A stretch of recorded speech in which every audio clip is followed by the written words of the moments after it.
Hello students, welcome in your SST class. Take out SST books and take out chapter number 10, Forests in India. Students, in the last class we have done thorn forests, tidal forests and mountain forests. Clear? And here are some questions regarding the last topic. So our first question is, which trees are found in the thorn forests? Second, what is the other name of thorn forests? Third, which forests are found in the deltas? Fourth, in which forests Sundri trees are found? Fifth, which forests trees are used for paper industry? Students, in today's class, we will cover the topics like save trees and wildlife, efforts of the government, protected areas, and we will also discuss about the national parks and wildlife sanctuaries in India. Students, let's start reading Save Trees and Wildlife, which is on page number 66. In 1974, a group of women in the hills of Uttarakhand put their arms around trees to prevent cutting down of trees. This was the beginning of the Chipko movement. This movement, led by Sundarlal Bahuguna, made the government pass a number of laws to prevent cutting down of trees.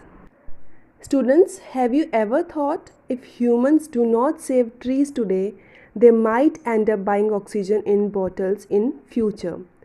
Saving trees will reduce the effect of global warming. Apart from human beings, even birds, animals, and other creatures depend on trees for food and shelter. Saving trees will help save our ecosystem. Students, in 1974, a movement was led by Sundarlal Bahuguna, and that movement is Chipko movement.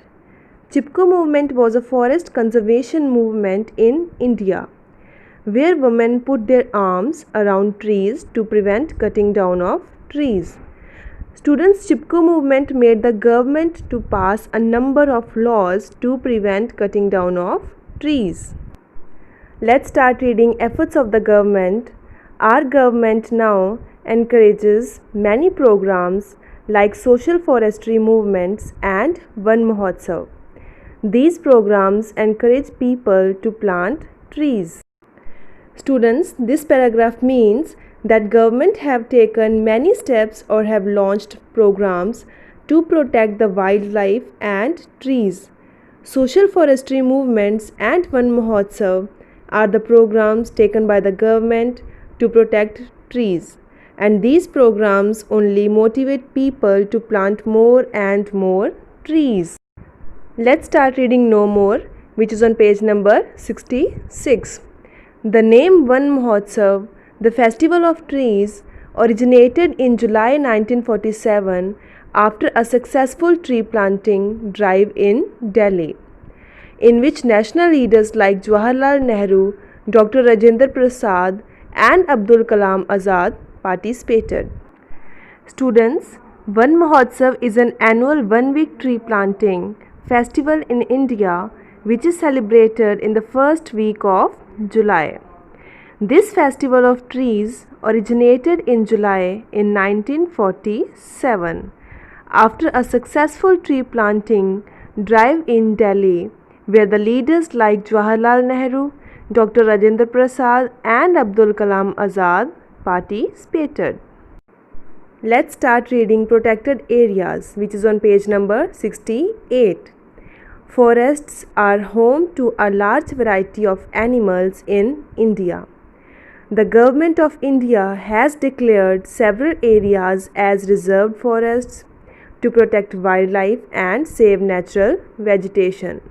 Hunting is banned in our country, and national parks and wildlife sanctuaries have been set up all over India.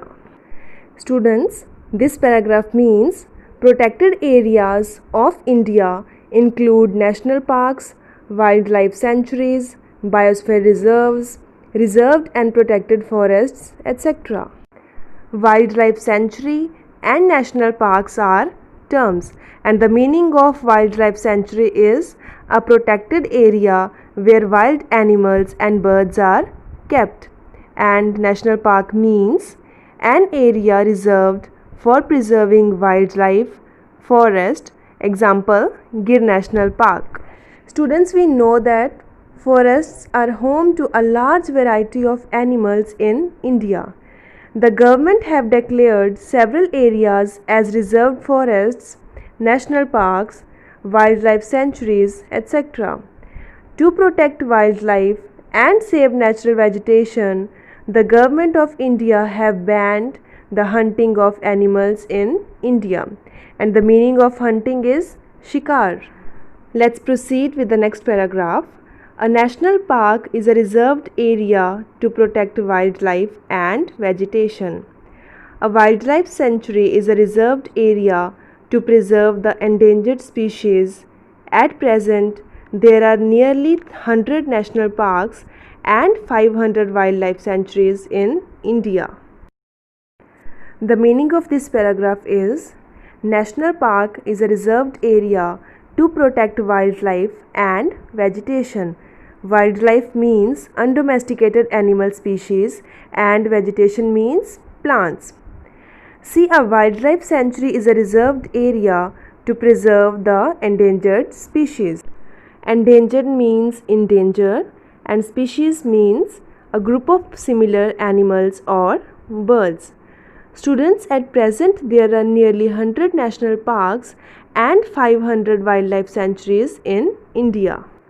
Now we will move to the last topic of our chapter, some of the national parks and wildlife sanctuaries in India, where we will study about the name of the national park or wildlife sanctuaries, their state and the wildlife protected.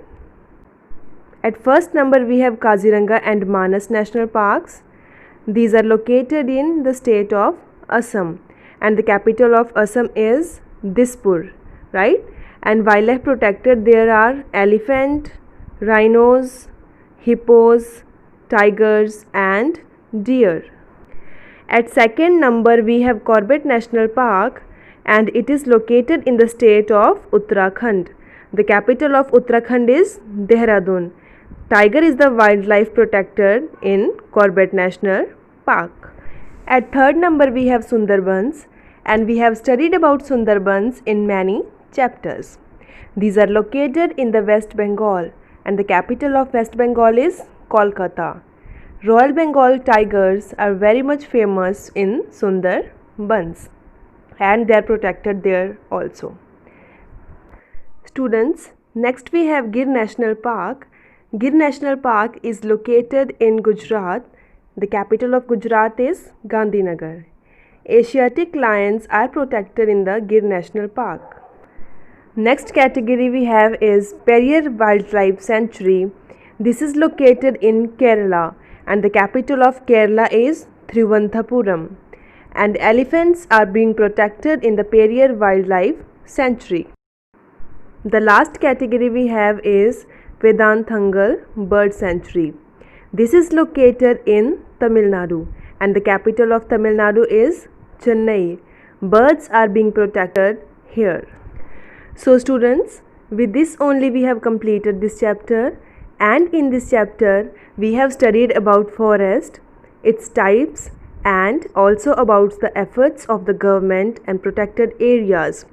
At last, we have done the national parks and wildlife sanctuaries in India.